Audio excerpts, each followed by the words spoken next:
Samantala, labas muna tayo ng bansa, patok po ang isang high-tech na science train sa India.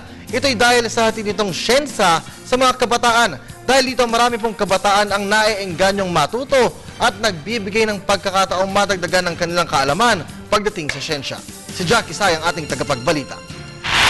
Mahalagang edukasyon ng mga kabataan dahil inaasahan na sila ang magdadala ng pag-unlad sa isang bansa. Kaya naman sa India, isang train na nagsisilbing science museum ang patok sa mga kabataan ng nasabing bansa. 40 science graduates ang kasama sa paglalakbay ng train na binubuo ng mahigit 15 train cars na umiikot sa mga lalawigan at lungsod ng India kung saan handog nito ang impormasyon ukol sa iba't ibang uri ng siyensya.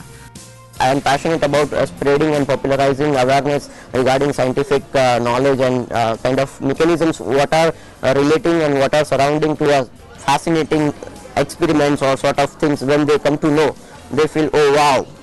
So this wow factor we come to know, we come to see in their eyes. Marami ang maaaring matutunan at gawin ng mga kabataang makakapasok sa train na ito.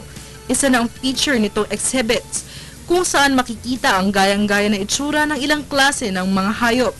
Dagdag pa dito, may laboratorio ring magagamit ang mga bata kung saan hinihikayat at ginagabayan ng mga guro ang mga estudyanteng ito sa paggawa ng experiments.